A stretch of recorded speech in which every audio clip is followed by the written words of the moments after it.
was sleeping on park benches, sleeping on the beach, couch surfing. And, that was probably my rock bottom. And I felt like everything I had worked for, it slipped away. I thought I was done. Like, I thought I was cooked. I looked up and I was just like, God, take my life or I'll take it. At that moment, a peace fell upon me that I could never explain. I felt so free, so light. Welcome back, everyone, to the Molding You podcast. This is episode 7. I'm Jonathan Dickler, attorney, environmental consultant, now podcaster. And I'm honored to be joined by Ian, the Hurricane Heinisch. Yeah. Awesome nickname. UFC fighter turned motivator turned all kinds of awesome story you have. Mm-hmm. So the story, and thank you for joining me, by the way. The story, my story with the Molding You is my story started with mold also. Yeah. I started with mold testing and mold assessment and learning about how people are getting so sick and helping people heal. Yeah. More than doctors in a lot of the cases. And then I was doing law school and now I'm basically in mold law. And I was just talking to someone randomly about mold and he told me about you, our buddy AJ. And not only did you have a mold story, but you had an insane story. So I was hoping you could share with the world and tell people how you got to where you are today. Yeah. So, I guess we could start from the beginning. My story began in a place called Parker, Colorado. And, grew up middle class, maybe middle to upper class family. Everything seemed pretty good growing up, but I always had this crazy energy inside of me. And,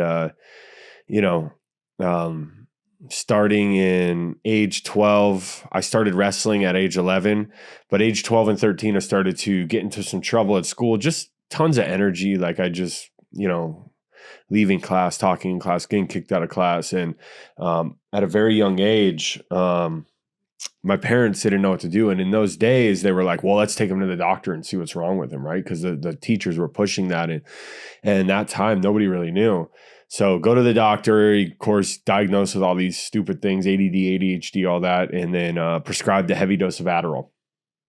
I come from a long line of addiction from my dad's side, my uncles, my cousins, and, instantly just was hooked. I was taking amphetamines at such a young age and nobody really knew it was bad at that time. My parents had no idea. And, I just upped the script, upped the dose, and then fell into smoking weed and drinking and mixing everything together and eventually cocaine and alcohol and just such a young age taking all these supplements or these substances. And, that progressed in the age of 17, had like anxiety attacks, but really I just wanted to get the next drug. And I went to the doctor and they gave me Xanax. So by the age of 18, I got a prescription of 40 milligram I forget the exact milligram, but it was the highest dose you could do of Adderall and then 2 milligram bars of Xanax. And it's crazy because when I went to Canada, the doctors looked at him and they're like, why would you be prescribed this? Like they sat me down. They're like, you don't need this. Your doctors are crazy. And that's kind of the beginning of getting tore up and spit out by the pharmaceutical system and the medical system. And, it goes all the way till 4 months ago of detoxing mold. Have no idea. There's no traditional testing for this. They don't advise you that this could be the issue. It was just when I had the mold, it was giving me skin breakouts. That was one of the first things. And it wasn't just mold. I believe it was candida, which probably evolved to that. I bet it started with mold and maybe parasites, because when I was in prison in Spain, we're eating whatever food, whatever seafood, and we're getting put in these cells where rain would just pour through the window on these beds and it would just reek of mold. And I'd be sleeping in these cells. And, when I got out of prison, I started to get like folliculitis and returning to staff over and over. Anytime I had stress, high stress, almost like clockwork, almost before my fights, it would break out. It was affecting my training. And of course, what do? You go to a walk-in clinic and they look at it and they're like, oh, you have staph antibiotics. Okay.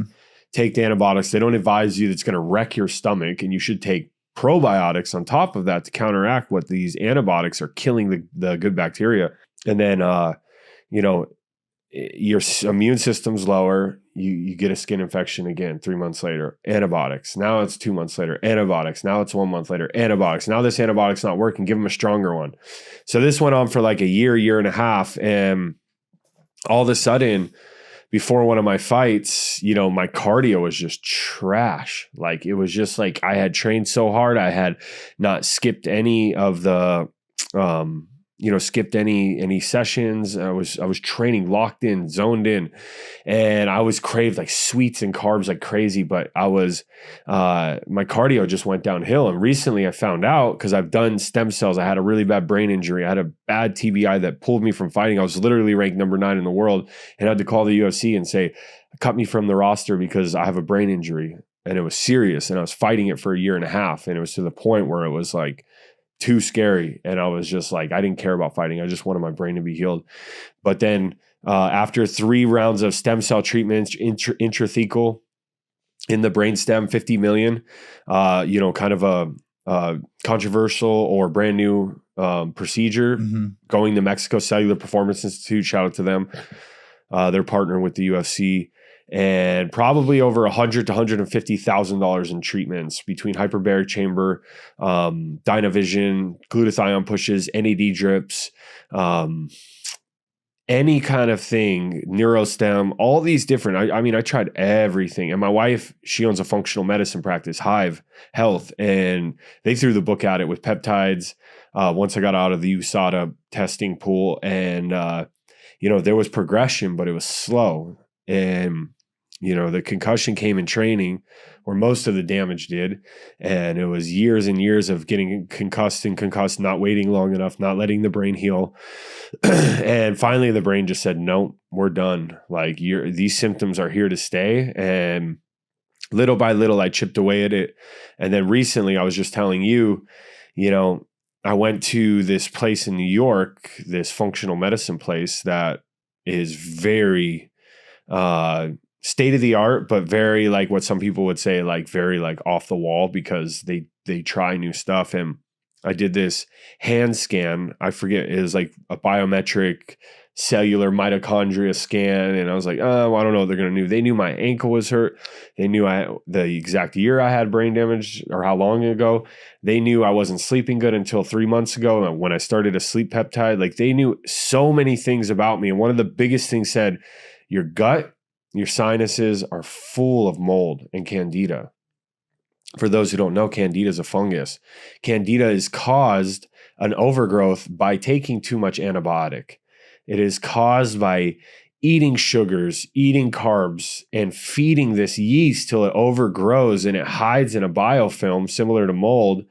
And, the past probably 2 months, I detoxed like crazy. And I think it was the missing piece, because I've never felt more clear-headed, more energy. The skin stuff is mostly gone. And I did treatments, like I threw the book at it because that's what I do, right? I go all in. And it was a month of cutting out no sugar, no carbs. Basically, all I'm eating is meat and leafy vegetables. So you cannot eat anything else because you're just feeding it. So you have to starve it first. You have to clear your liver. So you're doing milk thistle, you're doing all the liver stuff, glutathione, NAC. And then once that liver's cleared, then you start hitting it, and you hit it with oil of oregano, Candex, a couple other things that I don't even know the name of, the pills I was taking. And then you have to do the binders to constantly be clearing it out. And the binders are wrecking my stomach, making me constipated. So then I switched to like a more lower level, and I was juicing celery because I know that's a good binder as well. And it's just this constant up and down of like feeling terrible, because when you kill that candida, you're releasing like 70 toxins in your body. So I would just get like hot flashes, feel like crap. Like I was going to the sauna every single day to sweat on top of workouts. My workouts were trash.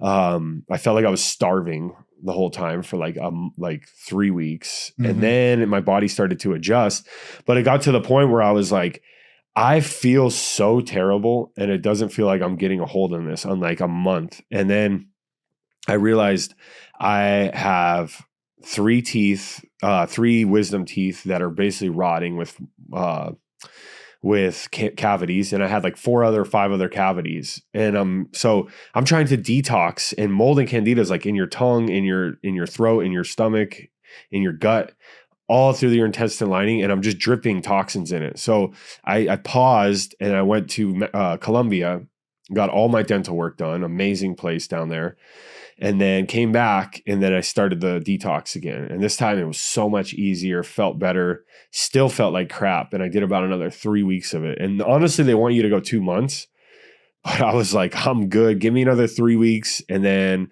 I will intermittently do a couple times a year, just to continually keep it down. You never can kill it all. At least with candida. Maybe mold you can detox it all, but candida is actually something the stomach has naturally, and you need it. You just don't need an overgrowth of it. And that's what I had. And I'm reading the symptoms, and it was exactly what happened to me in fighting. And I was like, remember I was fighting Derek Brunson, right? Main card, pay-per-view, California, like Stipe Miocic, Daniel Cormier, Yoel Romero. I mean, it was the biggest card, and my cardio just felt like trash. Like I was in the back. I was like, I think I'm sick. Like I was hitting mitts, and like my muscles felt so fatigued. And there's a point of adrenaline that can make you feel like that. But this was beyond that. Like I felt like there was nothing in the tank. And I went out there. I came so aggressive, threw crazy head kick, almost knocked him out in the first 15 seconds, chased it down. And literally I felt my body like, and it was a war still. And it was the most tired I've ever been in my life.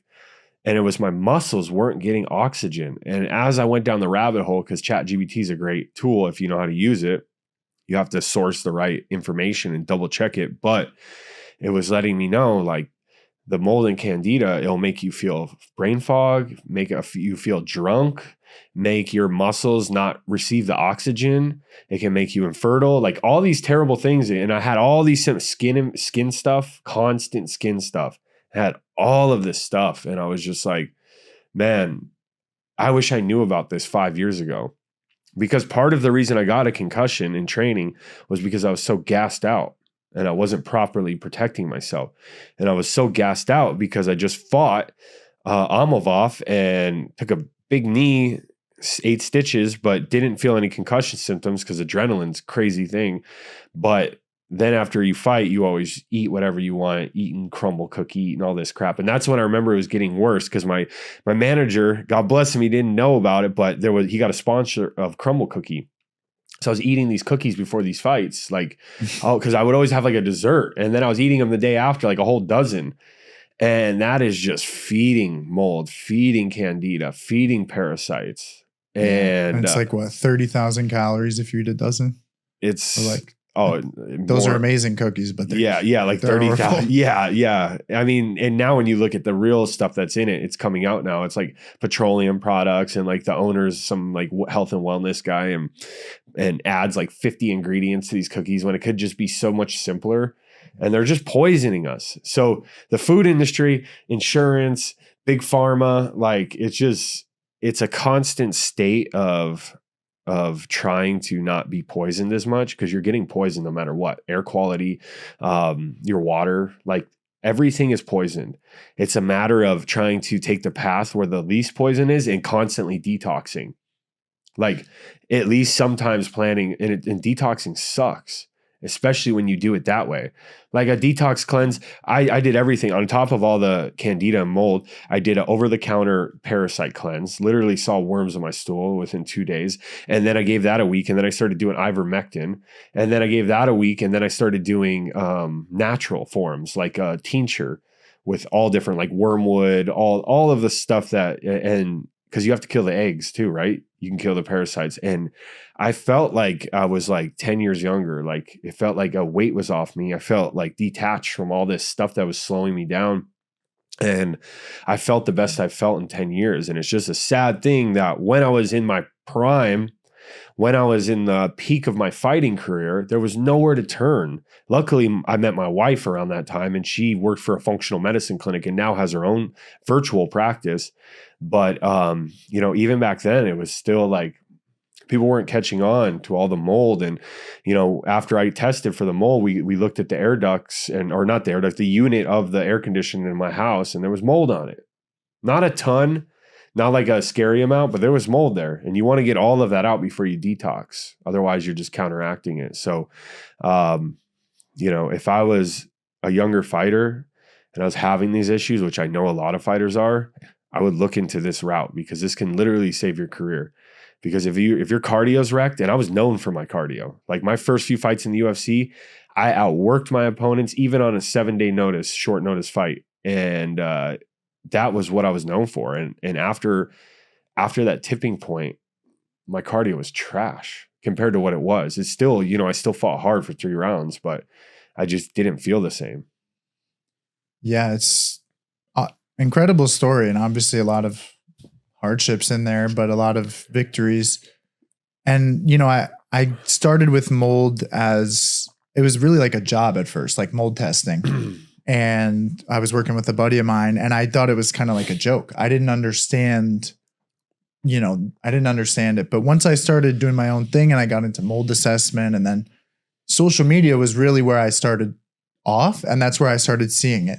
So I was like, there's millions of views on mold. And like right now, I don't know if I want to call it a trend, but it's really like the biggest thing. I mean, we're seeing celebrities, UFC fighters, like big time athletes, the influencers, the celebrities, we're seeing everyone coming out with mold right now. But it's crazy how even like the strongest, toughest guys could be taken down, not just from mold, but there's candida and then there's concussions. Yeah. But mold was for me and for a lot of people, it's kind of the entryway into like functional medicine, which now we're learning a lot more.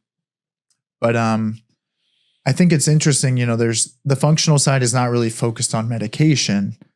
And sometimes it is, but it's really more about like, what's the bigger picture and like, how are you feeling? What's the root cause? Yeah. And even like, I like how you talked about like ADHD, and because that's something I was diagnosed with as a kid, and I took ADD meds, and I know I wasn't the only one. I mean, it sometimes felt like that, but there was plenty of kids were on that stuff. And I remember like trying 10 different ADD meds, and like one would affect your personality. One would affect your mood. One would make you sleep all day. Yeah. And like no appetite. And then, but it's like, how did we address the issue?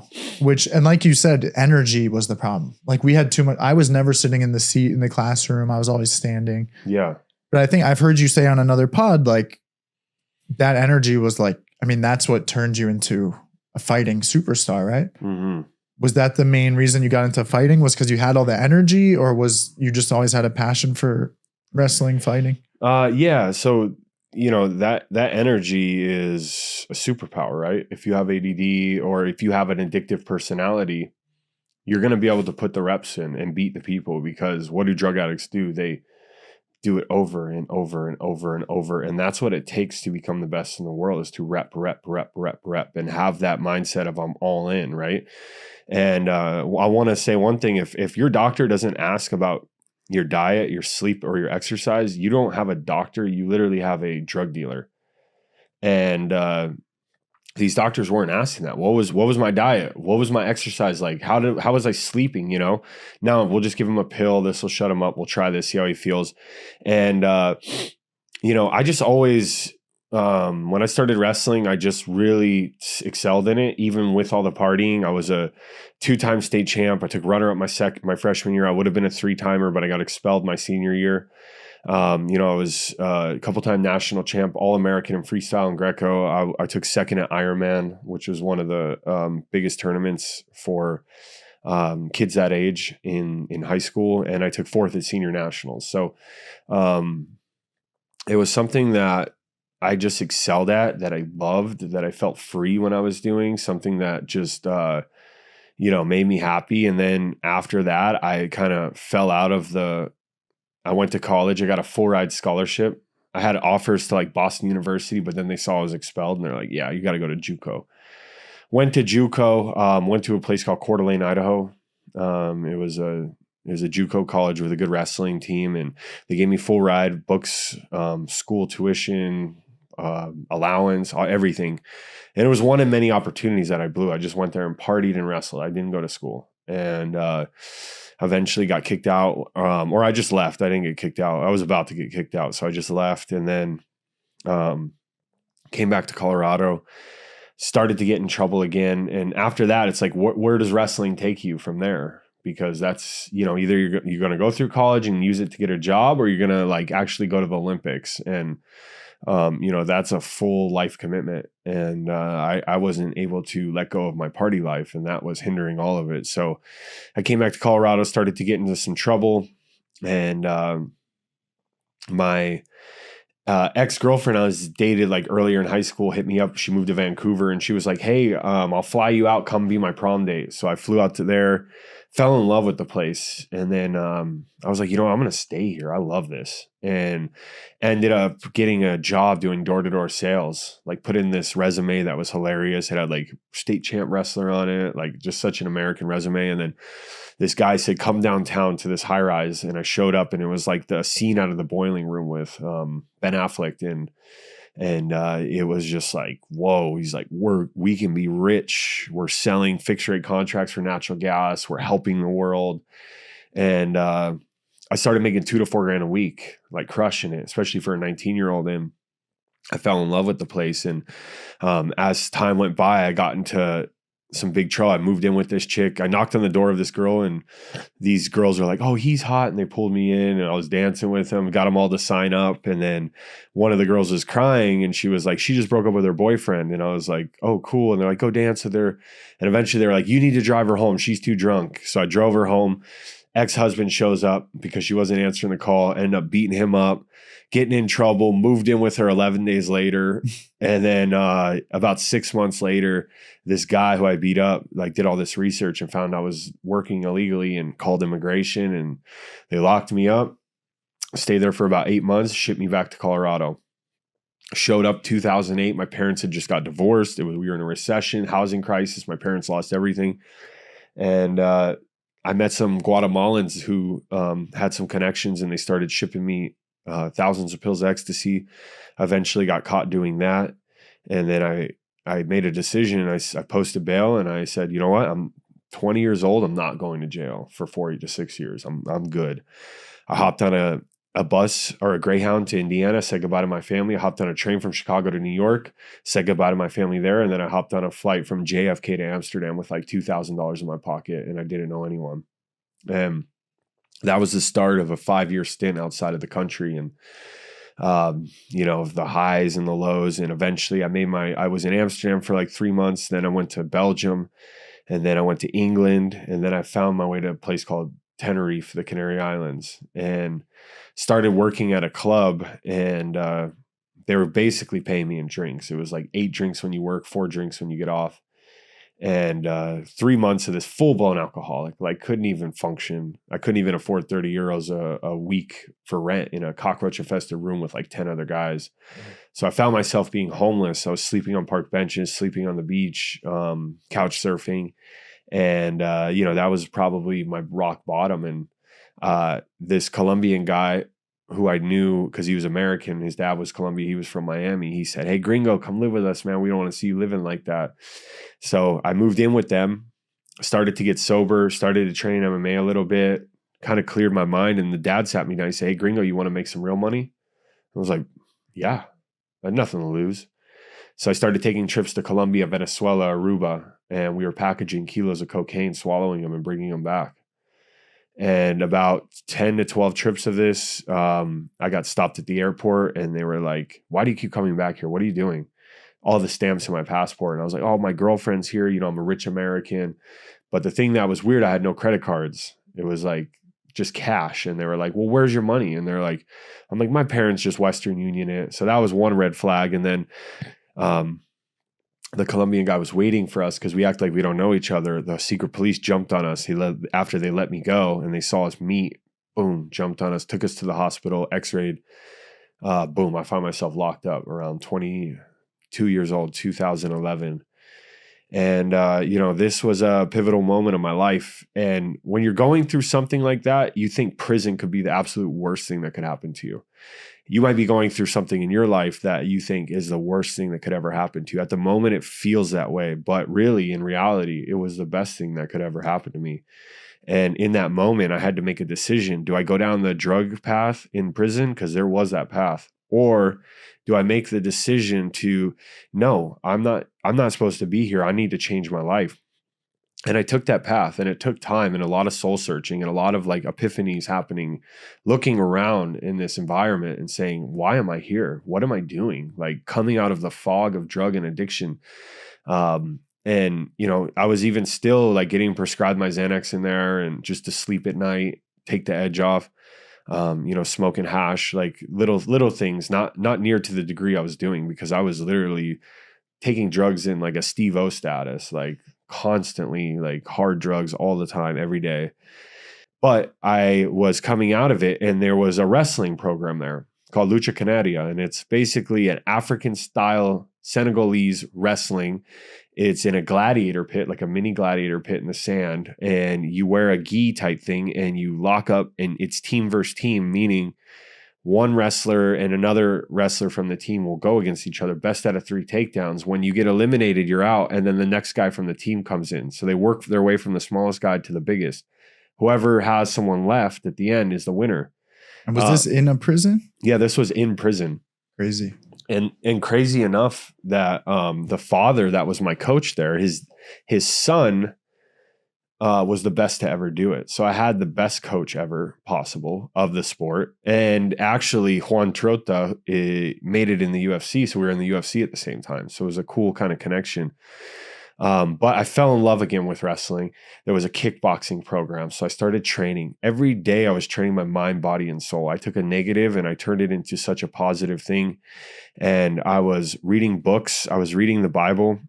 And I was training every possible way I could. And I got extradited to the Conair, basically to the north of Spain after a little while. And there was a boxing program, and I fell in love with boxing, and I started boxing. They would have fights in the prison, guards would bet on it. And I was fighting Russians who had been locked up for 20 years, and really just like going through this, started my own MMA program because I became cool with the guards. And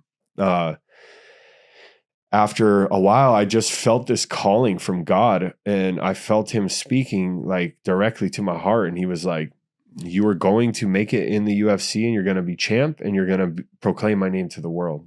And the more and more I started training, the more I started to seek him, the more it became a reality. And after 2 years and 6 months or so, I signed a paper I wouldn't come back to the European Union for 5 years. So they slashed my sentence by 1/4. And they flew me, they put me on a plane, flew me to JFK. And I landed. I was free for the first time. It was such a surreal feeling being on a plane all of a sudden and with normal people. And then landed in JFK, and I was like, oh man, this probably isn't going to be good. And I scanned my passport, and it immediately flashed red. Mr. Heinisch, come with us. They took me to the back, and they put me in Jamaica Queens jailhouse for 4 days. Horrific, like pimps, drug dealers, heroin addicts, just flowing in and out of these cells. And it was just a terrible scene. And then finally my public defender comes up to me, and they're like, you need to go to protective custody. You're going to Rikers Island with no bail. And I didn't know what Rikers Island was at the time. So I was in this mind state of like gladiator school, which I had been in for 2.5 years. I was like, throw me at the wolves, I'll lead the pack. I'm not going to Punk City. And it was probably 3 weeks of the hardest time of my life, like constantly looking over my shoulder, being bothered, fights. And by the grace of God, I had finally gotten into some trouble and basically had an SOS on me, which means stab on sight. And I seen these guys get a lot of people. And the morning of my cell door opening, when all this happened, 2 U.S. Marshals came. Heinisch, grab your stuff. You're out of here. And I was just like freaked out because I thought they were coming, and they walked me out of there. And it was one of many times that God had saved my life at the last minute. And so my faith continued to grow. And I got out of prison. So they first, this was probably another one of the hardest parts. They drove me around the U.S. Marshal in a van, shackled like this to my feet, where you couldn't really even stretch your back out, for 11 days. And they went from like New York to Pennsylvania to Vermont, back to New York. 48 hours, we're back in New York. I'm like, what are we doing? And we did circles around the country. And it was February in New York and the East Coast, and the heater was broken. So at night we were freezing, like freezing to death. And when we complained, they would threaten to not feed us. And all they were feeding us was like fast food. So like we were just torture. doing, it was torture. Yeah. We were just doing circles and circles. I wasn't sleeping. I was hallucinating. It was a crazy mind game, but I finally made it to Jefferson County, 2014, right around Valentine's Day. I think I did a couple days there, and finally my mom bailed me out and I was free for the first time, 2014 Valentine's Day. And it was surreal. And I knew that the common denominator of all my problems in my life was alcohol. So I knew that was the number one thing I had to stay away from. And everything worked out such in God's timing, because I went to, I didn't have my license. I had all these tickets, but I found this guy who lived by me who went to this gym, and I hit him up and he said, "Oh, I'll drive you. Like, that's no problem." So I was roofing with my dad in the day, and then he was driving me to the gym, and I started training MMA, found a proper gym. And, this was my dream. I now had a proper gym. I was now free. I was facing felony charges, but I knew God was with me and I could potentially beat this, or I might have to go back to jail again. But even the day that he couldn't take me to the gym anymore, he quit the gym, was the day I got my license. It was like so perfect. So I start training very quickly. I get a couple amateur fights. I go 4-0 as an amateur, all knockouts and submissions. And then I go pro. And I go 8-0 as a professional. I make it to this fight where it's for the LFA title. They say, if you win this fight, you're getting the belt and you're getting a UFC contract. If you lose, you're in the back of the line. Well, 1.5 years before this, I had tore my LCL before a sparring match. And I went to the doctor and they prescribed me 40 Percocets. I was instantly hooked. I upgraded to Oxycontin. I was going to Mexico. It was this vicious cycle that I was in of taking drugs to celebrate, taking drugs to cope, taking painkillers just because I needed to function. And then I would quit 2 weeks before a fight, get deathly sick from the withdrawals. And then I would start to feel better. I'll go in, I would win the fight. And then to celebrate the win, I would take more. And I was going to Mexico at one point to even buy bigger quantities because I had to keep this addiction. And I went into this fight I was supposed to win, and I got submitted in the first round. And it was like when you're living wrong outside of the cage, it always shows inside of the cage. It's similar with life, right? If you're living wrong outside in your personal life, it's going to show in your business and your family life. They all have to correlate, and they all have to be consistent with each other to be successful, and a driving motivator. And it showed, and I was mentally not there. Got submitted, and it was the first loss that I had taken in my amateur professional, and that's always the hardest loss. And I was destroyed. And when I first got out of prison, I knew I needed to find a church. But when I went to church, all they talked about was money. And I was like, I don't need a church. I have my relationship with God. And it was the devil isolating me from other believers, because you need that fellowship. And so as I slipped further and further away, and then got slapped with another addiction, which is a very strong addiction, right? I had 3 friends already die from this. Is a very terrible addiction, like painkillers. We had a bad outbreak in Parker, and a lot of good guys, good families died because of it.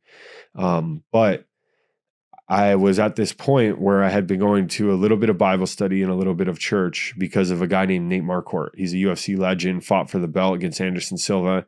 And he was a pastor, and he came to our gym, and he just planted some seeds, and then he got me interested, and I started to go a little bit. So he gives me this Bible study to read over when I go camping, because I was going on this camping trip after this fight. And I was with my buddy Nate Cups, and we kind of have been on this spiritual journey together a little bit. And I was devastated, right? I felt like everything I had worked for, it slipped away. I thought I was done. Like, I thought I was cooked. And I basically just wanted to feel pain or something. So I chopped wood till my hands bled. I went on this hike where we summited this mountain and hit like 70-mile-an-hour winds. And I kept going for like another like 30 to 40 minutes. And my buddy almost like got hypothermia. And we finally make it back to camp, and I'm just like done self-sabotaging. And I'm like, we both pass out for like 14 hours because of like what we went through. And then God bless him for following me.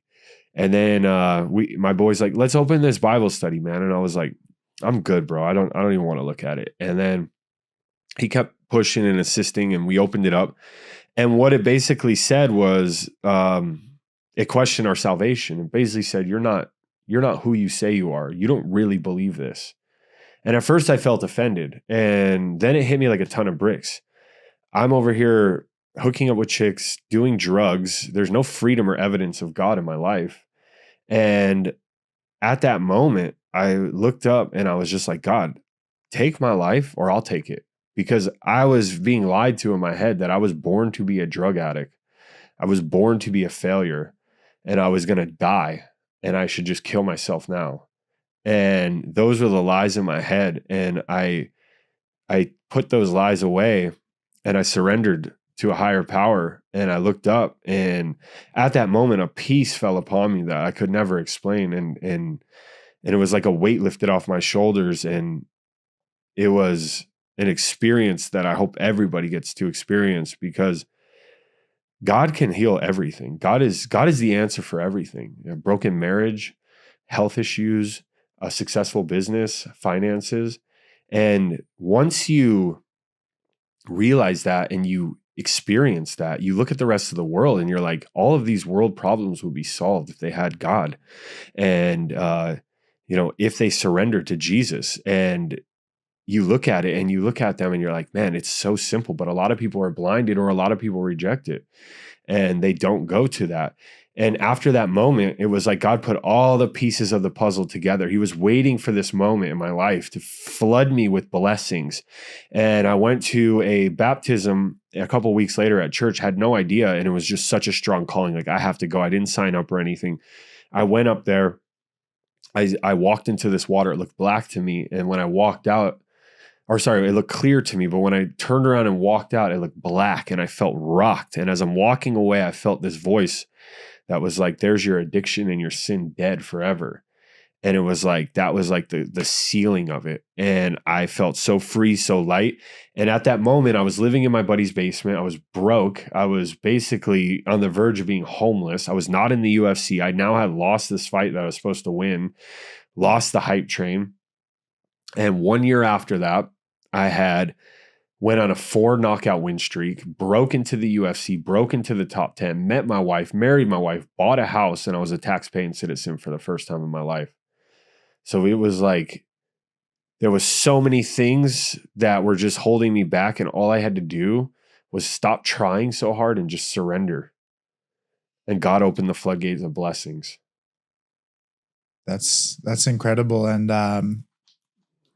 I think a lot of guys can relate, not just guys, women, people.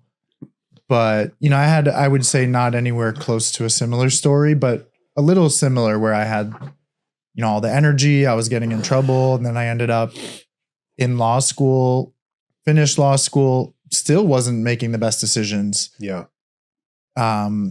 Eventually was able to pass the bar. And then now even just turned 29, and I'm starting to cut out those bad decisions still, which can change, for different people.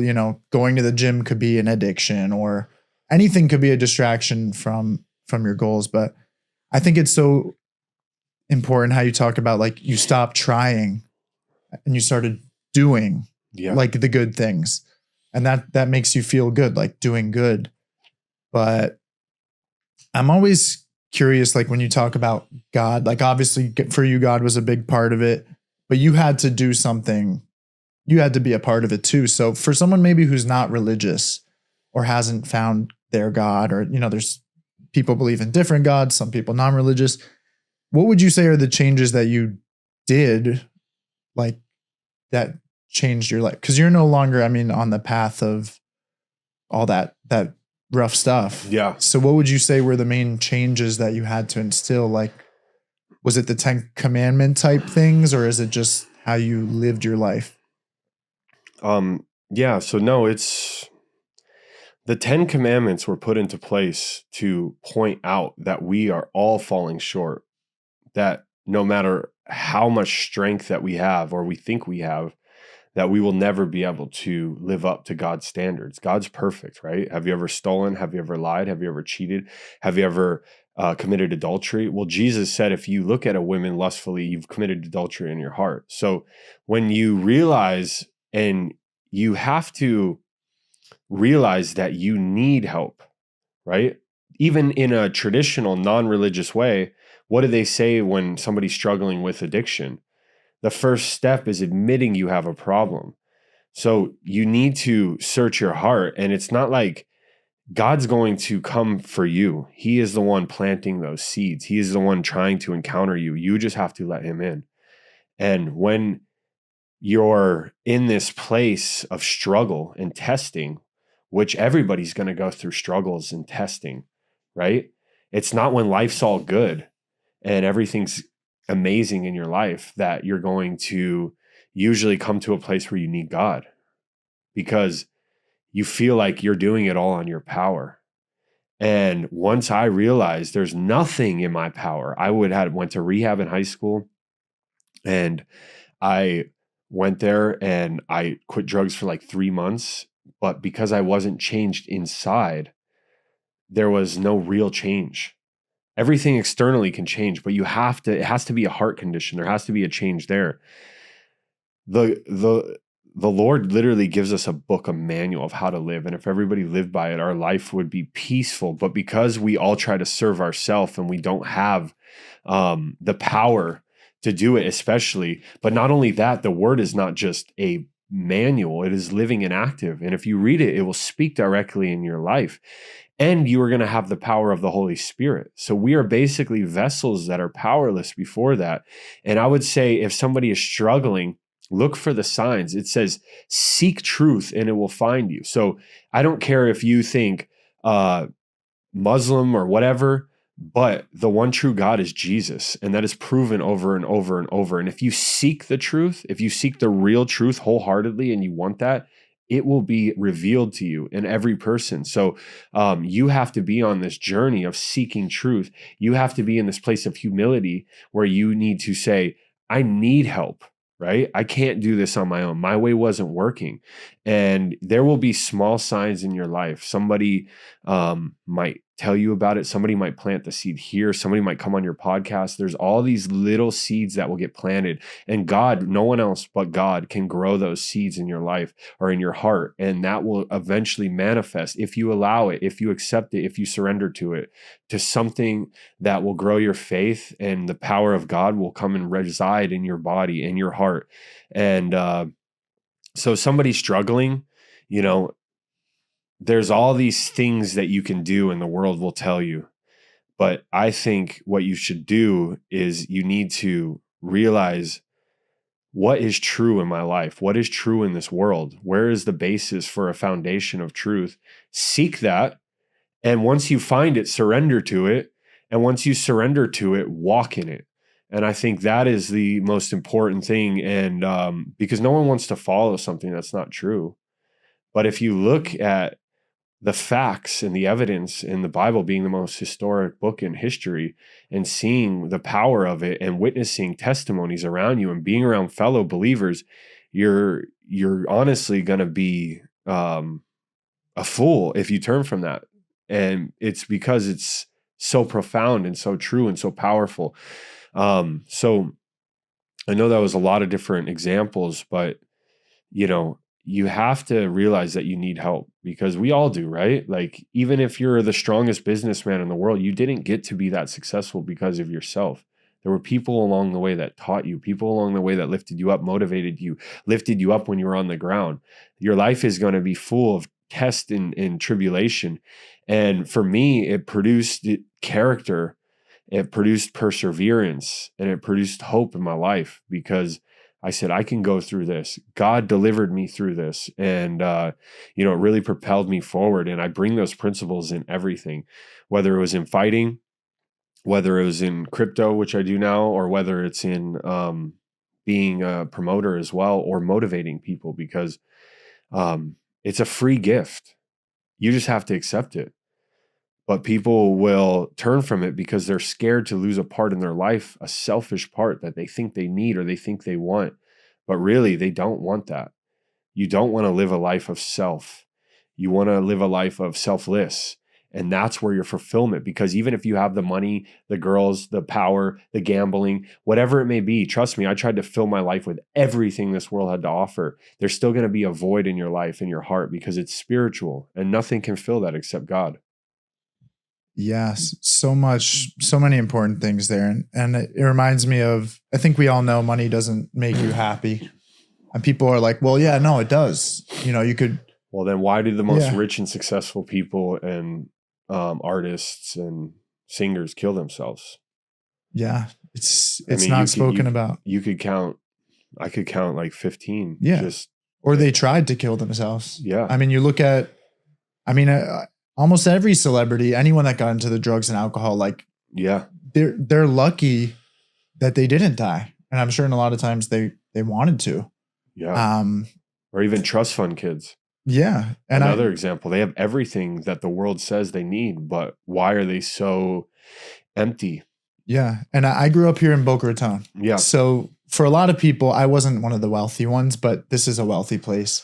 Yeah. And I have friends who are no longer with us because of the drugs and the alcohol and just bad decisions in general, like just being around the wrong people. And,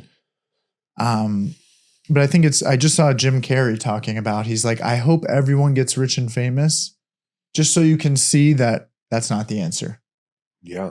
And, so I'm curious, like so many interesting parts of the story, but has your passion changed now? Cause I know you were passionate about fighting and I'm sure you still are, but you're not, now you're almost more on the managing kind of side of it. Is it still, that's your passion? And, I think combat sports and fighting, MMA, wrestling is always going to have a piece of my heart. And, that was a very hard time about maybe 3 years ago going through the concussion stuff because I basically had every symptom you could imagine.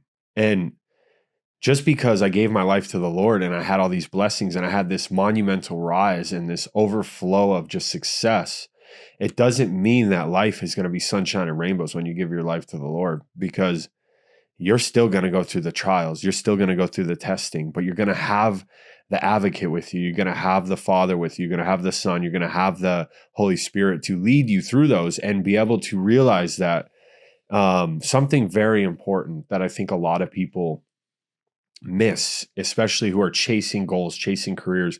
I had anxiety, brain fog, basically felt like I was like losing the person I was. Like I didn't feel like the same person for almost a year. I had, this voice inside me that said, I'm a failure. Why am I not training? And like one day I would feel good. And then I would like go into the gym and I would just be drilling and get hit in the head a little, and it would just flare up the symptoms. So it was like this constant battle. I have teammates calling me. I have coaches calling me, like, what's going on? And I'm constantly explaining myself. I have almost this feeling like people think I'm lying to them because they keep bothering me about it. So it was like this like tormenting time where I really had to lean into my faith. And eventually it got to the point where I was booking a fight. I'm going to go for it. And I tried. And then I was like, I cannot fight, pulled out of the fight, which I've never pulled out of a fight. It was the first fight I pulled out of. And then I said, I'm going to go back to Colorado with my old coach and I'm going to try to train and do like as much treatment as I can do, because they had a really good brain like treatment center there that had gyrostem, dynavision, neurostem, where all this stuff were neurofeedback, all these different treatments that would help me little by little. And then I would train with my coach who I was really familiar with, and I could tell him and be real with him, and he respected me and wasn't treating me like a number like some gyms do. And I made it 3 weeks into that. And it was just like, I got knocked in training and it was just like, dude, this is not getting better. It's getting worse. And I feel like I'm digging a hole that's going to be the end of my brain clarity and even consciousness. Like I felt like I was slipping into dementia. And then I came back to Florida and, I was driving to the gym and it was just like I started missing turns, and for like a couple minutes I thought I was in Colorado when I was in Florida.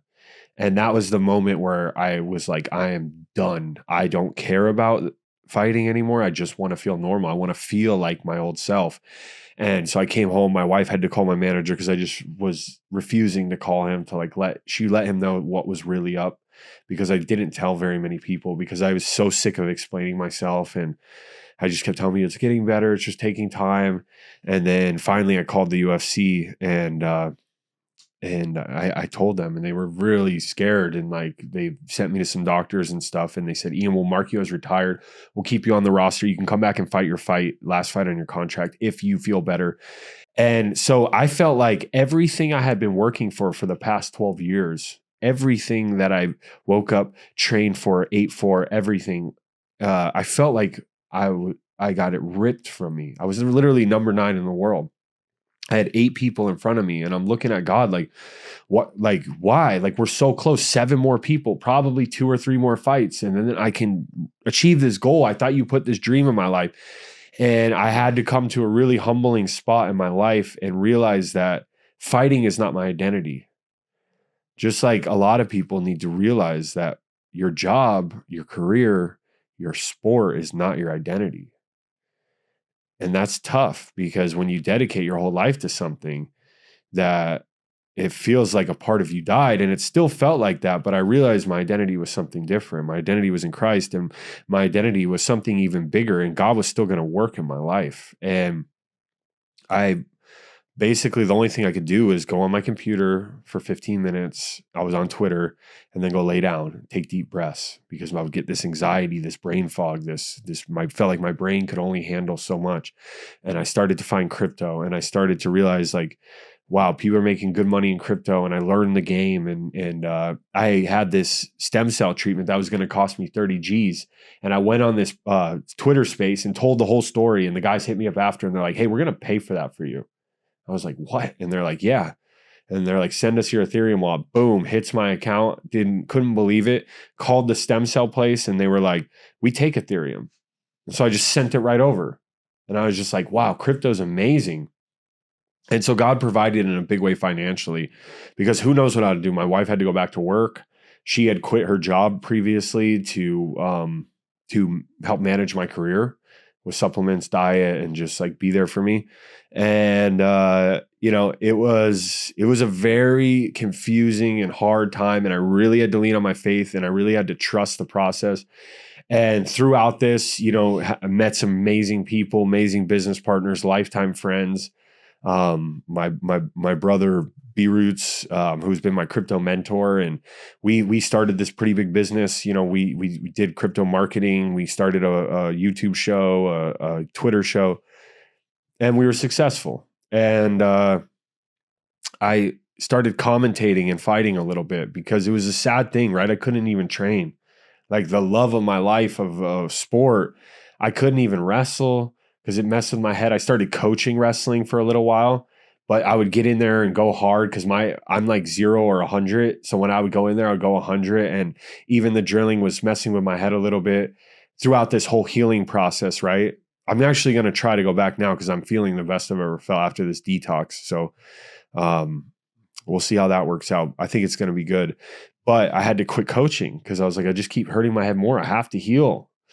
And so everything MMA was done. I ran a triathlon. I swam. I still swim once a week. I work out. I was doing yoga. Anything I could work out and train that wouldn't affect my head, I started doing. And but it was really sad because it was like this was just gone. Like overnight, it felt like just like, all right, you're number 9 in the world. You're all this hype behind you. You're talked about. You're in the media. Everyone wants to be your friend. Everyone wants to get an interview with you. And then it was just like over. Yeah, definitely. I'm very into sports, and like basketball is my thing, and weightlifting. But you take it for granted. Like until you get that broken foot, or like that's when you really feel like the depression of like, what am I going to do if I don't have my health and like my body? Like as a fighter, I totally get that. And so for you, it sounds like, once you felt like that passion was being ripped away, all you had was like 15 minutes a day. to figure something else out, like be on Yeah, Twitter for 15 that was in the minutes? beginning. It's as my brain started, it was a slow process of healing. It continually healed. So then it ended up being like 20 minutes, 30 minutes. Then I could be on a couple hours. Then I could start doing this Twitter show. I would still like afterwards, because we wear sunglasses when we do our show because the light is in your eyes. And I would just be like cooked after. And luckily it was producing a lot of money, more money than I was making fighting. And I was able to continue these treatments. And then shout out to Cellular Performance Institute. They sponsored me and I did 2 more treatments down there. And it was this healing process, and like God was just taking care of me, but I still feel like that piece of my life was ripped away. And I started commentating for shows. I commentated on this MMA show, and then I had friends call me up and they called me out to commentate on this brand new sport called Ice Wars, and it's bare knuckle hockey fights. And I was like, wow, this is interesting. So it's all these hockey enforcers, MMA fighters who can skate, boxers who can skate, and it was just this really new, exciting thing. It was this really janky venue in Wyoming. It was in the back of a bar. Production was trash, but the fights were incredible. And I was like, wow, this is like special. But I was like, too bad the production sucks. And I was like, I don't know how this is going to happen. So I stayed in touch with the owner. And funny thing about it was he was like struggling, and I could just see in his eyes like he needed like a prayer. Like I just felt it, and I prayed for him, and I didn't think anything of it. And after the fights, he almost died. He had to get triple bypass heart surgery, and he went into like the emergency room, almost died. We stayed in touch. I encouraged him. I sent him like scripture and stuff, and then he has all these connections with like Indian reservations, and Dave Feldman called him, the owner of BKFC. And so they formed this partnership, and this thing started to like really pick up steam. And then he was like, yeah, you're going to be a commentator, this and that. And I just stayed in touch with him, and he ended up giving his life to the Lord. Like that seed grew in his heart, and he quit smoking. He quit like all these bad habits in his life. And I just saw this like massive growth in his life, and this partnership happened in his life. Like blessings just like started happening. And then, as we were getting ready to start these fights, he goes, Ian, I know the hockey side. I have the connections, but I'm not the face of this. Will you be the president of this company? And I'm just like, I don't know, man. Like I have this plan of opening this ranch, this treatment center. Like that is my end goal, to be able to bring full circle, which we'll talk about more in a minute. I basically, it's been on my heart for a very long time that when you go through these troubles and trials and tribulations, God wants to use that to be an example, to be a motivation, to be a mentor to the next person who's struggling in the same thing, because you can relate on their level. Like your testimony is powerful to people that mine isn't. My testimony is powerful to people that maybe yours aren't, or my wife's testimony, who's never got a speeding ticket in her life, but maybe had some other struggles, that her testimony is powerful to someone. Everybody's testimony is powerful. And you use that as a weapon against the enemy. And my end goal is to get this ranch, and I want to make a place where people can come work hard days on the ranch, because there's nothing like being in nature, away from the phone, eating whole foods, like fresh cows, drinking like raw milk, like eating freshly grown vegetables, like Sweat a little bit. sweating out in nature, like working with animals. And then I want them to train MMA, because there's nothing like having this trauma, pent up aggression, where you can just pound on this bag till you basically are crying and sweating and drooling, where you're just letting everything out that has been affecting you. And then you remove yourself, and then bring in the spiritual part of it, spiritual boot camp. And my wife can bring in the holistic part of it, making sure your hormones are on track, making sure you're detoxing, making sure, maybe you need a peptide or something like that. And I think this place will change people's lives. And I think there's nothing really like it. There's a couple similar things, but I think it will also give MMA fighters who are retired and are looking for a purpose, something to do, and be able to be that mentor. So I think it's going to be a blessing for so many people. So that was my mission. And I was expecting crypto to fully fund everything. I felt like I wanted to be a blesser and a giver. And I felt like I was on my way with crypto, and crypto's been up and down. It's so volatile. Like I've just surrendered to that. Like if that works out, great. If not, it's blessed me until now. And so I turned down the president position at first, and then it kind of kept going. I kind of kept praying about it, and Charlie, I baptized him a couple, like 4 or 5 months ago. And then we were like, all right, we're getting going on this. Do you want in to be the spot? And I just prayed on it. And I felt like, okay, fighting was taken from me, but now I'm getting a piece of that back in my life. And this is something special. This is something that is unique and really cool. And I can be that mentor to the fighter and I can understand their side. And now I see the business side of it. So I accepted that position. And we had our first big fight. We had a couple like trial fights with like gloves on fake ice, synthetic ice, and it was a lot of ironing out the kinks, forming the team, and then we had our first big event in October at the Merit Bank Arena. It was real ice, fully sanctioned, first time ever in history, and we had bare knuckle, and it was on real ice, like I said, and there was celebrities there. We had the Trump family there. We had Don Jr.'s son. We had Tito Ortiz. We had Colby Covington. We had all of these fighters, and it was a magical night. And the fights were insane. 3 of the fights posted went completely viral, millions of views. And so this is taking off, and it's a blessing. And we're the first Christian fight promotion. We are the first sanctioned bare knuckle hockey fight promotion. We are partly owned by BKFC and Conor McGregor. And it's a unique thing because it grabs the boxing crowd, the MMA crowd, but more importantly, it grabs the hockey fans, which trump the whole sector of combat sports as far as numbers. So we have some exciting announcements. 2026 is going to be a big year for us. We're just getting started with this. So it's cool to see how things work. It says in Proverbs, it says, seek God in all his righteousness, and he will give you the things of the desires of your heart. And that was the desire of my heart. And I was seeking God, even though it seemed like nothing was working out. And why are you doing this? And why can't you just heal me? Like you've healed people all the time. Like why not just heal my brain? Why not just heal it? And maybe this is going to be a bigger purpose. Maybe he's going to use this for bigger stuff. So I kept the faith, and this door was open. And now I found out about the mold and the candida. And I'm like, well, why didn't I find out about it 5 years ago? But at the same time, I trust the plan.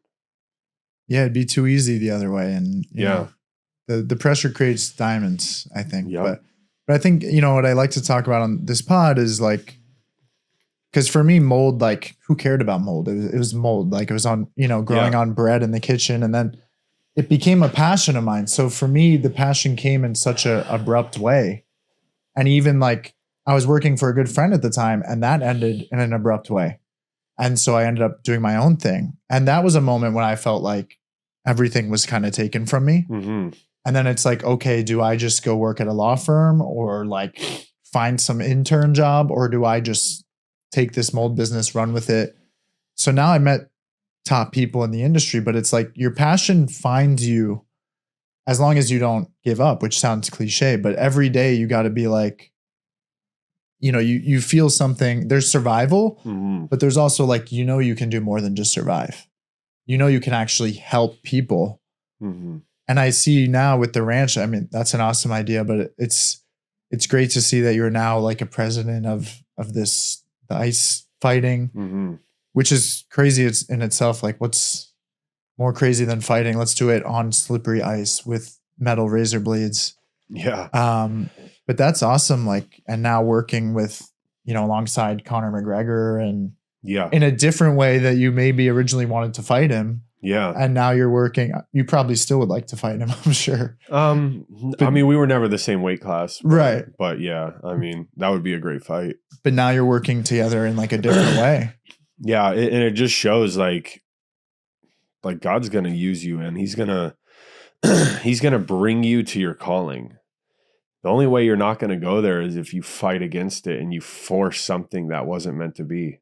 And that's going to slow down progress or hinder your plan. Right?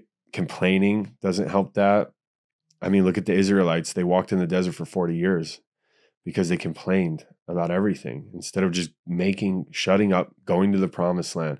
So, look at you. You're a lawyer and you had a big fallout with your friend, and now you felt like, what am I going to do? And would you ever thought you would be working with mold 5-10 years ago? Not at all. No. I mean, I laughed when he told me about what he was doing. Like, I laughed, and then I ended up doing it because it was better money than the law firm I was working at. Yeah. But then I learned that the mold industry was broken, and like people are getting ripped off and they're not healing and they're getting really sick. Yeah. Like all the stuff you talked about with concussions, like that was there for mold too. Like people were getting brain damage, neuroinflammation, neurons are inflamed, gray matter, abscesses in the brain. And these are from the molds that people are like, oh, that's not black mold. That's fine.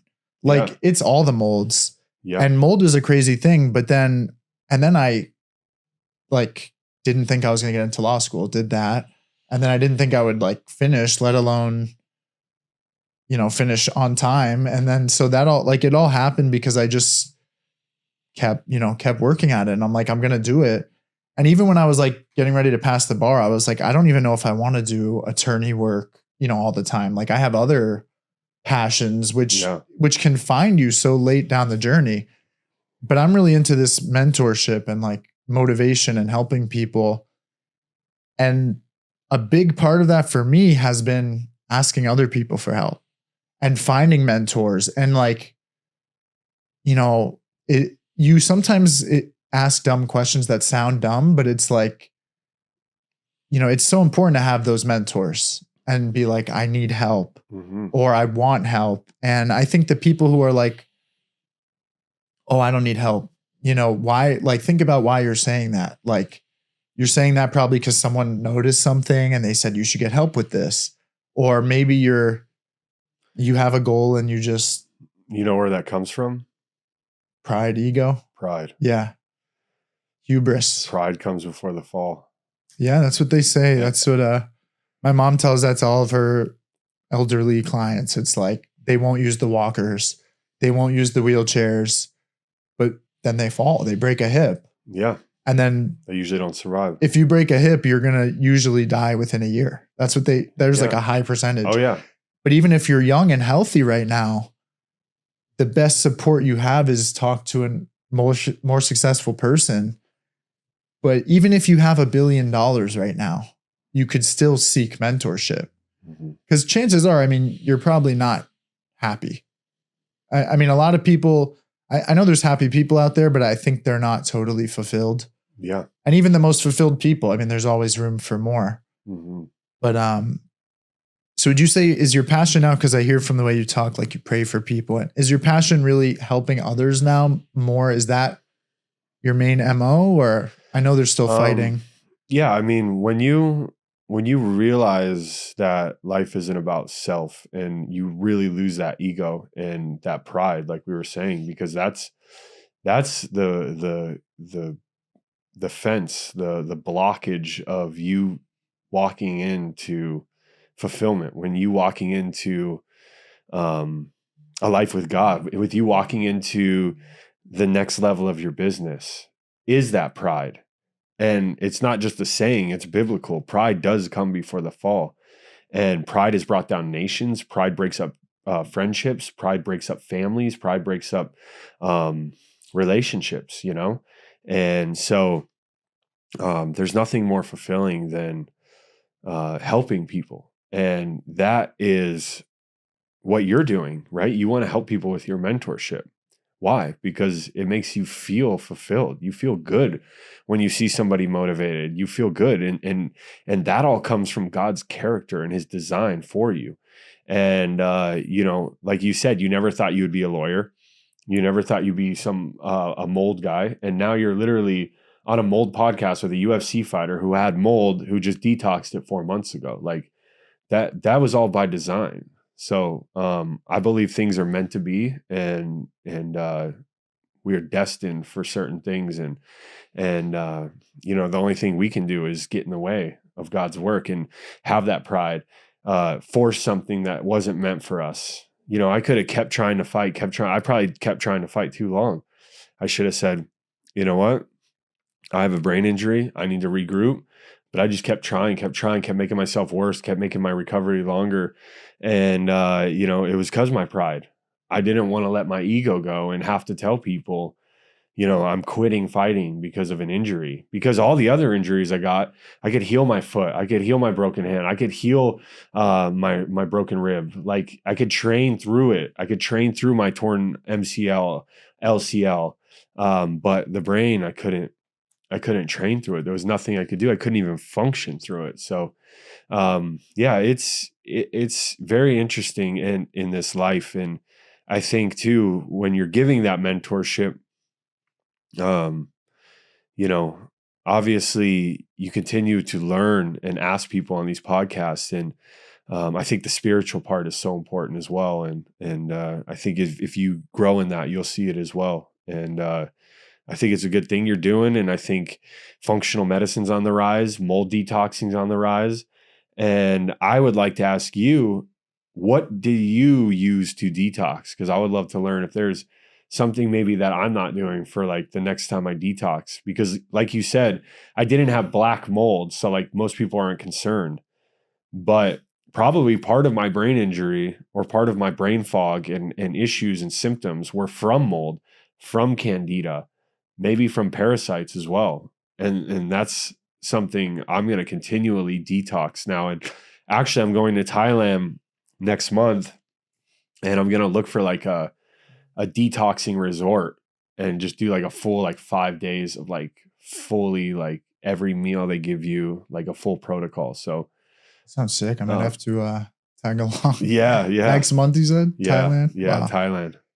Yeah. So it's a great question. And I'm obviously not a medical doctor, and but hopefully no one takes medical advice from this podcast.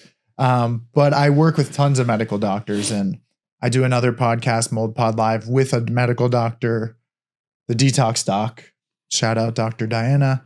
But I'm in touch with a lot of the big doctors in this space, and I've known about them for a while. There's Neil Nathan was on our pod. There's Ann Shippey. There's the Jill Christas. There's the Shoemakers, which I believe they're all MDs. But it's interesting because in this space, there's a lot of non-MDs. There's a lot of functionals who they're not medical doctors. They didn't go to med school, but they're helping people even more in some cases. Oh yeah. Or DOs. DOs and even less than that. Because DO is very similar to medical school. Yeah. But some of them are like online certification. Oh yeah. And it's like functional. And they just study it. Which is interesting because a lot of doctors don't study this stuff for 5 minutes, and they don't understand mold and mycotoxins. But I always say work with an MD or DO, work with a medical doctor, someone with a medical degree who understands functional. Because also I'm a lawyer. I can't tell you to take medical advice from someone who's not a medical doctor, but you want to find that medical doctor, I'd say, who understands. What about an NP? Nurse practitioner, sure. Usually I think they have like a doctor has to sign off or something like that, but no. So NP, I mean, again, it doesn't have to be an MD, but I recommend somewhere along the line, an MD should be looking at everything you're doing. PA, I think we're getting farther from for legal purposes. Yeah. And I know plenty of people who the doctors couldn't help them. Yeah. And they would literally come to me as a mold assessor. Yeah. And I was like the doctor because I would help people heal with the HEPA air purifiers, the HEPA vacuums, and the dehumidifiers. These are like my 3 pillars of a clean environment: clean air, clean surfaces, dry conditions. Okay. So I help people with mold problems for years now. But then I became the lawyer, and the big cases in the legal field of mold are these huge injury cases where people are getting extremely sick from someone else's negligence or intentional, or the landlord's painting over stuff, or the builder purposely didn't build the flashing on the chimney and now you got flooding. And so there's mold injury law, toxic tort, indoor environmental law, whatever you want to call it. But your question was about detox. So I know what I'm talking about in terms of that. And it's interesting because we're always detoxing. People don't realize, but every time you breathe out, every time you go to the bathroom, anything that comes out of you it's usually there's some kind of detox going on. if you're not peeing or pooping or sweating, you're definitely not detoxing. But so for mold, especially, it's a good question because there's detoxing and then there's like decolonizing or the biofilms and stuff where the mold is actually in you. So there's toxins and then there's mold, which can produce the toxins. So detoxifying is getting rid of the toxins. So again, I'm not a doctor, but these toxins are little actual things. They're little particles or molecules, whatever it is, that you literally want to bind with binders, which a lot of people don't get, but there's actually a science to binders where it grabs onto these things. Like it, I don't think it's absorption, but it's like adsorption, which is very similar, but it's like a magnet almost. And you get these binders, you get these toxins out of your body. You have to go to the bathroom. And one of the doctors I work with, Dr. Diana, she talks a lot about mobilizing these toxins, like exercise, get them to come out, get them in your body, get them to sweat. Because those binders will constipate you sometimes. Yeah. So you have to focus on excretion and sweating, and you want to move the toxins around because they actually get stored in your fat. So burn the fat, lose the fat, but also exercising is a part of it. Because in order to, she actually has 4 pillars, which is like mobilize, then bind. I'm probably botching the pillars. Does mold feed off of anything? Well, what you find, so it's interesting the correlation between someone's house and someone's body. Yeah. Because mold is mold. It doesn't care if it's in a body or in a house, but every mold has a different moisture preference, and there's hundreds of thousands of molds. Yeah. So when we talk about black mold, there's hundreds of them. So which one are we talking about? And then it's not just black mold. I mean, if you've seen my content, you've seen the white mold all over sofas, beds, walls. For like the mold is growing on everything in the house, shoes, watches, belts. So it's not just black mold, but mold needs really 2 things. Moisture is the main thing because it's a living organism. It needs moisture, which so many people in the industry just skip that part. And they're like, we'll do $100,000 remediation, but we're not going to fix the moisture problem. We'll see you again next year. So there's that, but the body has moisture. So the mold, the other thing it really needs is like an organic material. And I think sugar is a big part of that. So you'll see with the candida and the parasites, and I mean, everyone's saying now do carnivore or do vegan, but cut out the sugar and the carbs. Yeah. And they've been saying, carbs are the devil for a while for weight loss. But now we're seeing, one thing I've seen is that even runners, like triathlon runners now, skinny, muscular, you know how they carb load, like they do thousands of carbs. Yeah. Now they're getting high blood sugars and pre-diabetes. The healthiest people you know. Yeah. So that's another story. But I think the fungus is thriving off sugar. So they probably told you cut sugar. Cut carbs. And you said you were getting these crazy sugar cravings. Crazy. Which, people don't understand. There's fungus and living in our dairy too. Cut dairy. Yeah. And dairy has lactose. Yeah. Sugar. Yep. Drywall. All of our homes in Florida are made out of drywall. Yeah. This is cellulose, another sugar. So why did we build our homes out of this paper mache sort of material?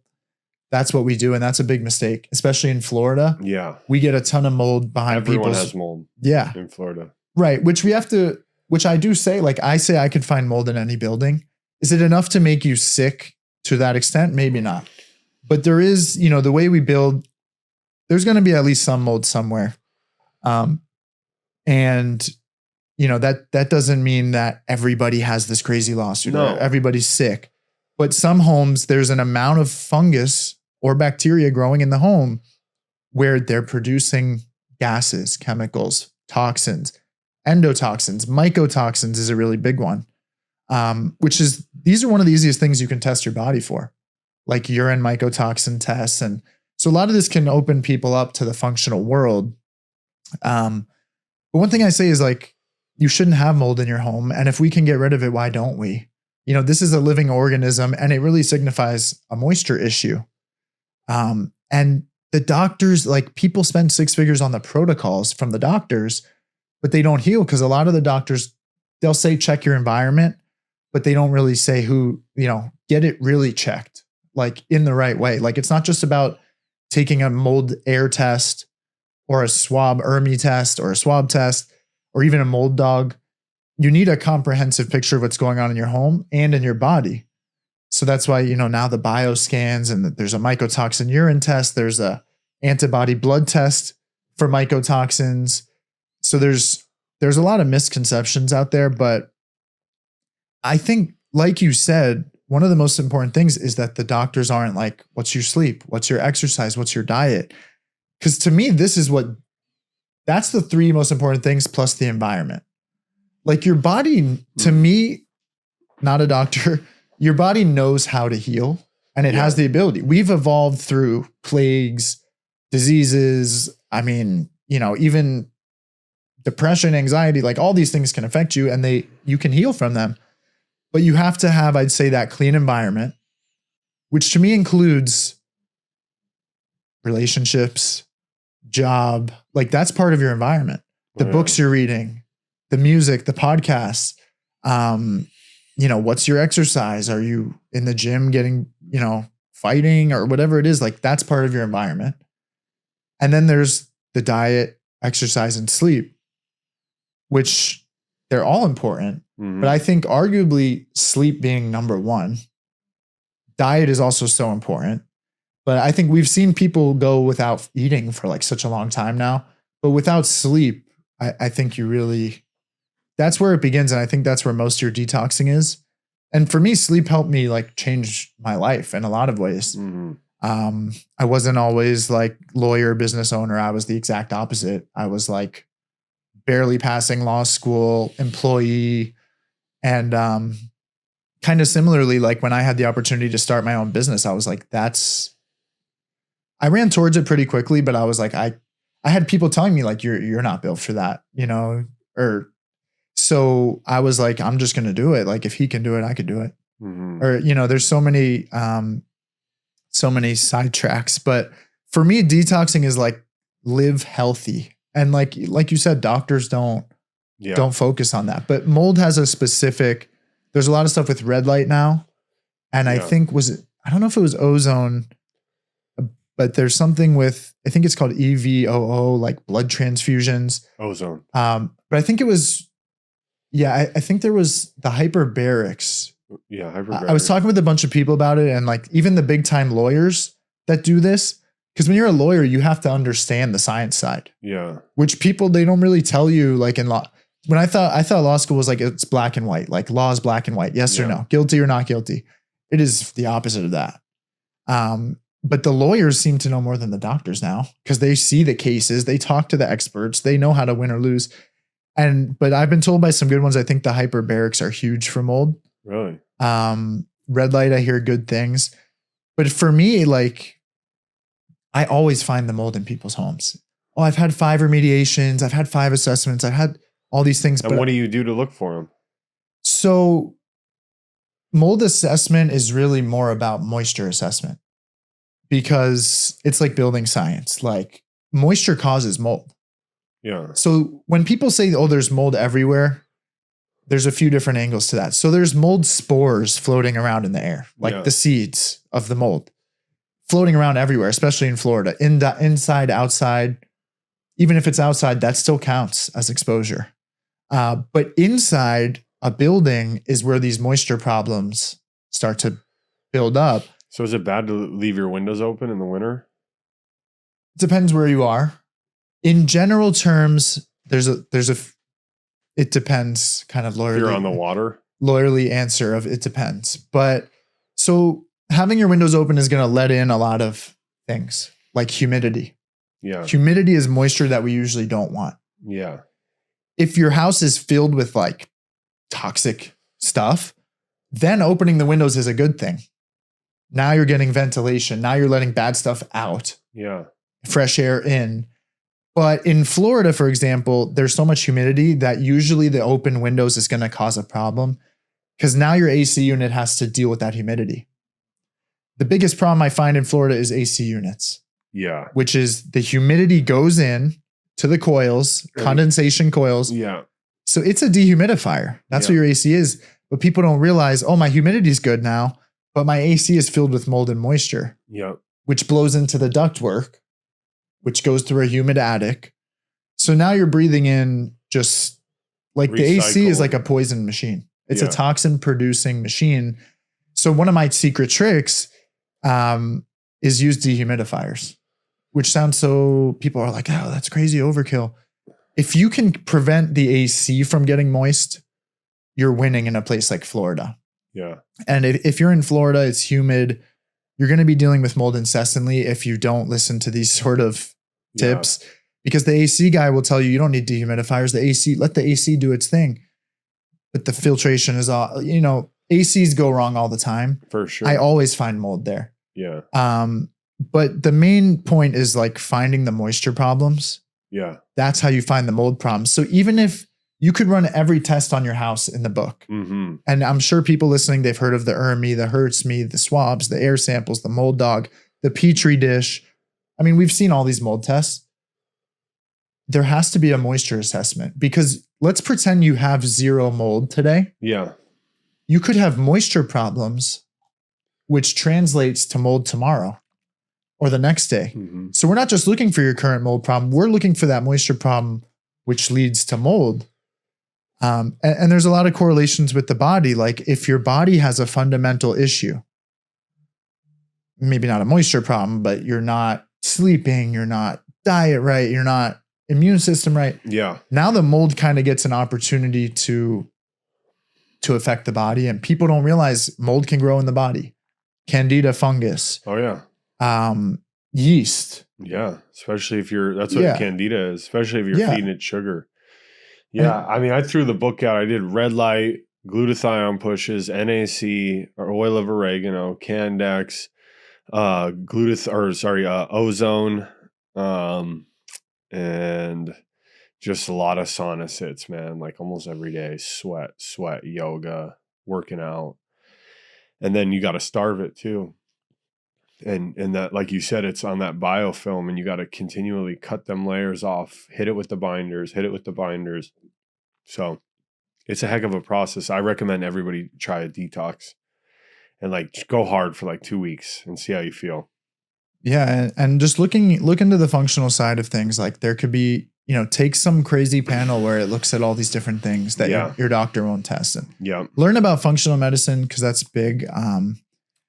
But I wanted to touch on one thing you said about your truth. Yeah. Like first, even if someone, whether it's Jesus or someone might think that's, they might be on the other side of it religious wise or whatever. But I think it's so important that you follow your truth. And like a lot of people say, oh, I don't have a problem, or this, that, I don't need help. But is that really the truth? Like listen to that voice in your head that kind of points you, because I'm sure you've had times and you've told your story where the voices in your head were kind of pointing you in the wrong direction. For sure. But I feel like there's always that voice behind the voice where it's like, you're not supposed to be doing XYZ. Yeah.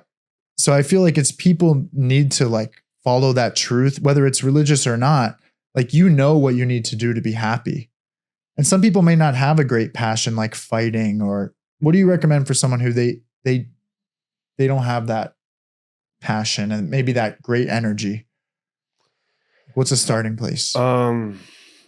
Like what their truth is, or what like their starting place for not having energy? Yeah, no, just for finding a passion and like kind of that truth. Yeah. Like, for that, I would say, discipline is going to give you your peace, right? If we just do what makes us happy, you're going to be miserable, because it's going to be full of selfish, self-pleasing, sinful, usually things, filling yourself with pleasure. And I've tried that. I would say for some people, there's their truth and then there's the truth. So seek to find the truth, something that is grounding, something that has never changed, something that will always be the same yesterday, today, and tomorrow. And once you find that truth, then you can base things off that, because the problem with people saying your truth is that your truth is going to constantly change, right? It's going to be something different yesterday than it is today. And then you're going to be confused, and you're going to be all over the place, and you're going to be going in this direction, going in that direction. But if you're in a place where you don't know what your calling is and you don't have that motivation, just stepping one foot in front of the other, literally sitting down and saying, this is where I want to go, because if you can't see a target, how are you going to hit it? So you're going to say, this is where I think I want to go right now. Here's a plan of action to get there. These are the daily things that I have to do. These are the times I can do it. This is when I'm going to do it. Write it down, and then wake up the next morning and put one foot in front of the other and slowly accomplish that. Right? Every step you take is going to, it's like you're not going to be able to see. You're only going to have a lamp at your feet. So you have to take that next step to see the next area that you're going. So just making a plan of action and taking one step at a time. I have to plan my day before the day. Otherwise, I'm all over the place and nothing really gets done. So, and then, like I said, seek the truth, not just your truth, the truth, and it will be revealed to you. And then you will be able to continually walk that narrow path, and constantly things will be revealed to you, but you have to walk, right? God will steer the boat, but you have to paddle. So you need to continually push forward and keep seeking it, and keep making the plan of action, and keep executing daily, little mundane little things that you don't think matter. They compound, they add up, and they're going to pay dividends, especially if you stay consistent. Consistency is key. Discipline's freedom, and you must continually push forward and make that plan of action and have that structure in your life, whether that's from your employer, which I would recommend you being the plan of action as being the business yourself. But that can take time. I understand that. So create that structure, find that time. You're a lot more productive when you schedule your day and plan it out and you execute. And you can plan, I need a nap at this time. I need free time at this time. I need I need to just go get a lunch at this time. Plan it, right? It wasn't that the plan failed. It was you failed to plan. So plan it out. So yeah, that's all I got on that. Yeah, and that's great stuff. And I know we're getting towards the end, but Yeah. I liked how you talked at one point about how you just kind of told your story on Twitter. Yeah. And then people reached out to you like, hey, we're actually going to fund your. So I think it's important that like sharing your story can be that little baby step. Like sometimes it's just telling someone else your story, get their opinion, get their perspective.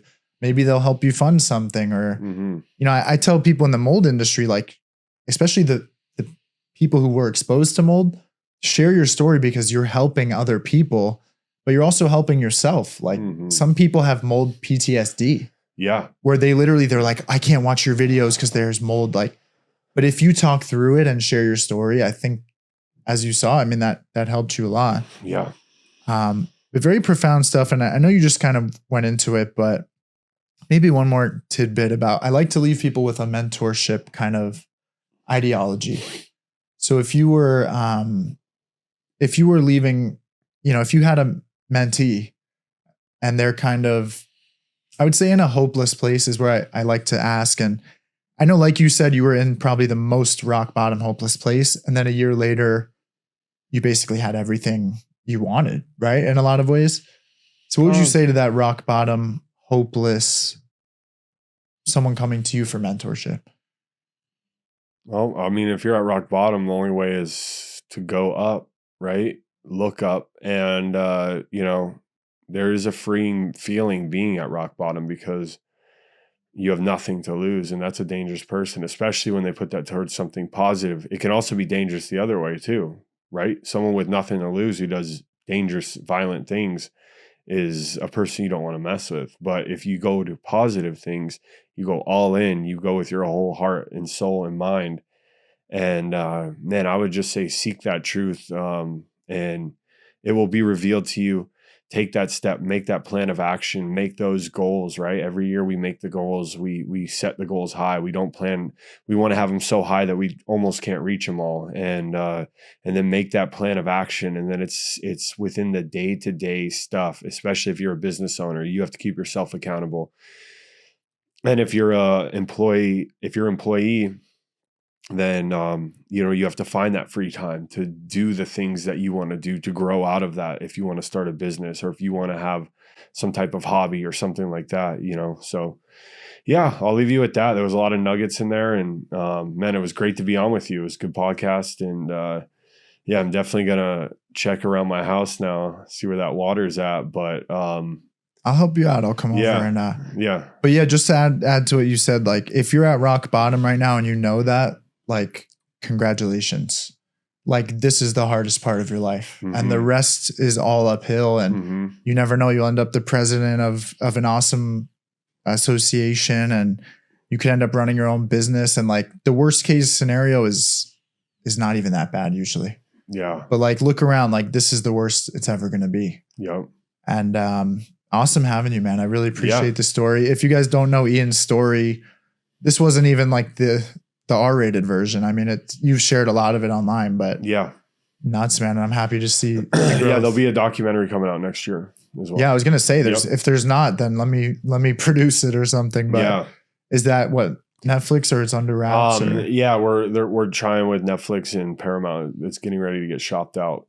That's awesome, man. Yeah, I mean, just from one of the hardest dudes ever, like in the bottom of the bottom, the barrel, to out here killing it on the commentating and the fighting and the new ventures, man. So best of luck with all that. I'm sure you don't need it, but thank you, Ian. Again, I appreciate it. Thank you. Appreciate it, Jonathan. Sure thing. Awesome.